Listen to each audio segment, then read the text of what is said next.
Hi guys! Welcome back to our channel. Kagigising ko lang kasi 12 na, actually tanghalian na. On the way na pala kami sa therapy center sa loob ng BF Resort para kay Benchy.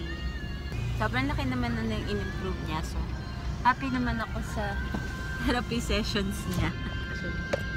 Yan, pinagdadrive ulit kami ni Daddy. Hello, Daddy. Hello. Mukhang bagong gising pa yung mata ko na. Namahamaga pa. Samahan niyo kami, may magti-therapy session kami. Bye-bye. Bye-bye ka muna. Bye-bye.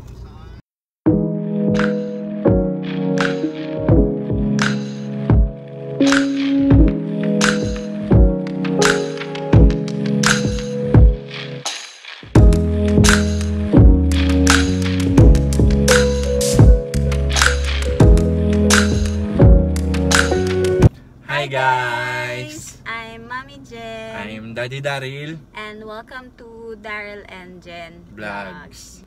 So, yun, gumawa kami ng channel para Collab kami. Yes, collab. And apart sa Facebook, gusto ko sanang i-upload dito lahat ng mga videos ng family namin, adventures, food trip, Mga travels. travel vlogs, and mga kung ano-anong videos lang ng family namin. So yun, mag-share din kami ng mga tips o kung ano man mga anything na pwede namin i-share para sa inyo. So don't forget to hit like and subscribe and leave your comments below. Welcome and samahan nyo kami. Samahan nyo kami ha. Thank you. See you soon. Salamat.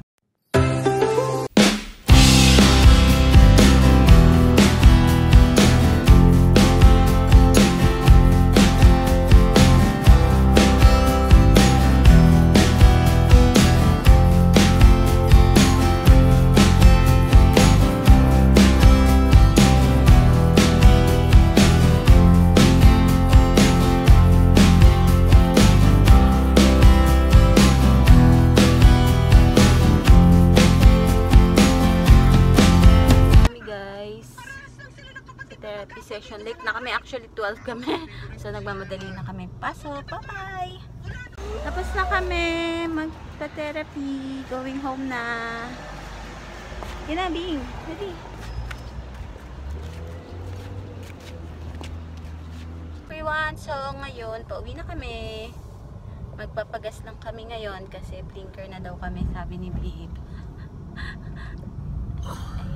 Di pa kami nagla-lunch. Anong oras na? 1:18 na. Bilang tanghali naman ako nagising. Tapos, dumiretso kami sa therapy. So, wala pa kaming lunch. Pero nag-lunch na to si Pinchy. Kasi, may tricycle. Okay. Kailangan nakakain na to eh. Kasi, magagalit siya. Pag wala siyang kain. Sobrang lakas nito kasi kumain. So, magutom na kaming lahat. Huwag lang siya. Ayun. Siguro factor ng pagiging hindi niya picky eater, kahit ang palaya kumakain siya, anything kinakain niya. Siguro kasi number 1, breastfeed ko siya for how many years. Second factor din na hindi siya naging picky eater is, I think, kasi hindi ko siya pinakain ng mga junk foods, considered na baby junk food, like mga Cerelac, mga Gerber, ganyan. So, mainly ang pinakain ko is mga fruits, ganyan. Tapos, nahaluan ko siya ng breast milk. O kaya vegetables, ano pa? Oo, yun. So, mga boiled vegetables. Tapos, imamash ko lang. Hindi siya yung totally mashed na wala na siyang texture. Kumbaga, meron pa din mga bits ng fruits or veggies. So, hindi siya totally durog na durog or parang sabaw na. Kasi gusto ko may texture pa din siyang, alam mo yun, malalasahan or makakain. Para masanay din siya sa texture at hindi niya makasanayan na puro durog lang yung food na kinakain niya. So, at 1-year-old, actually hindi 1 year, at mga 10 months old, makain na siya ng rice, ng hindi dinurog, as in table food. Kung ano yung pagkain namin, yun na rin yung pagkain niya at 1-year-old. So I think sobrang laking factor no na breastfeed ko siya. At hindi ko siya pinakain ng mga baby junks. Wait, saan labas? Nakuha ko yung tip na yon sa sa Facebook na breastfeeding Pinay. Sobrang daming tips doon para sa mga new mommies dyan na gustong i-push ang breastfeeding journey nila. So, ayun, I consider success naman yung breastfeeding journey ko kay Vin. So, happy naman ako. At kusa naman siya nag-win. Hindi kami nahirapan mag-win. Siguro mga 3.5 years old nag-stop na siyang on his own mag-breastfeed. Although ngayon nagtatry pa din siya magdede, pero alam mo yun, alam ko namang na out of lang. Alam yung, yung may masip-sip lang siya, ganun. Kasi wala na rin naman akong milk. Peekaboo! Peekaboo! Ah! Peekaboo! Yay! So ngayon, going home na nga kami, pero magpapagas lang kami saglit. Papagas na kami, guys. Mahal lang gas na. 61 na lang ulit. Nung nakaraan 65, ngayon 61.40. So nagmura ang gas. Tapos magmamahal ulit. Mapapamura ka na lang. Bili lang muna kami ng milk tea dito sa home. Kasi meron kami ditong makulit na bata gusto ng milk tea. Makulit na bata na gusto ng milk tea.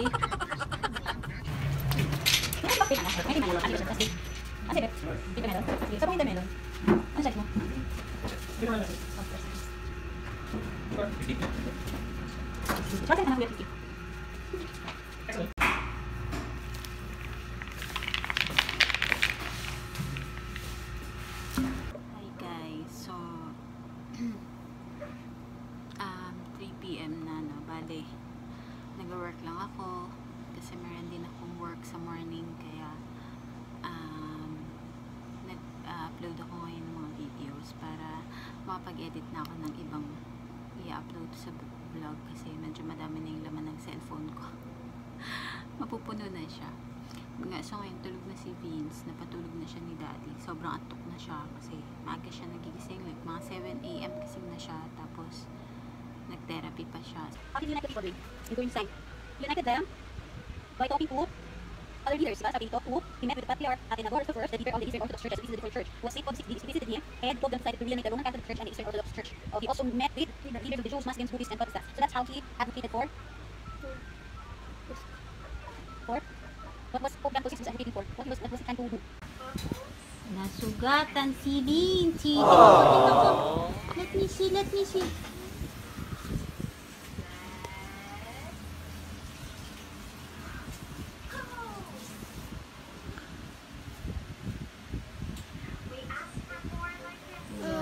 Sugatan ng baby ko. Hi. Nag-hi ka na. Hi ka kay Daddy. Hi, Daddy. Let me see. Let me see, let me see. It's okay, sandal ka kasi. Okay lang. Oh, it's okay. It's okay. Linisin lang natin unti. Till it's really noon, shall we wake them with a merry tune?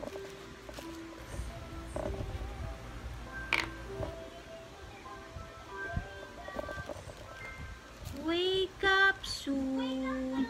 Wake up, little bunnies. Wait lang, wait lang. Sandal ka, sandal. Hop, hop, hop, and stop. Oh, stop daw. Sabi ni Rachel, stop daw.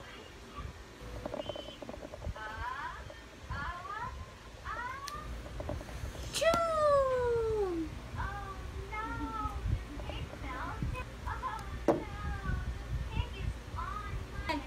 Blow kiss. Blow kiss ka daw, blow kiss. Wait lang, konti lang, okay lang, it's okay. It's okay. Sakit? Ayan na, tapos na, all done, all done. Thank you, all done. Ayan. Ay, okay na. Okay na, look, oh. Oh, yay, look. Wow. Nice. Look. Look, oh. Wow, Binky got a doggy. Wow, Binky got a doggy. Thank you. Thank you. Okay na yan. Thank you. Okay na. All done ka na. Go down na. Huwag mo tanggalin yan, ha? Huwag mo tanggalin, ha? Baby sugot. My baby sugot. Hello. Sleep ka na, ha? Mommy, Where's your ouchie? Where's your ouchie? Mommy, what do you mean by baby bukol? Oh, look. Wow, it's a doggy. Wow, doggy. What do you mean by baby bukol? Baby bukol. Baby sugat. Hello. Oh, we're gonna sleep na. Binky gonna sleep. And mommy gonna work. And kuya gonna sleep. And daddy baby gonna sleep. work. And baby gonna and baby gonna bye-bye. Ow! Bye-bye ka na. Bye-bye. Flying kiss. Where's your ouchie? Where's your doggy ouchie? Oh. There's a doggy. Bye, guys. That's all for today. See you soon. Bye-bye.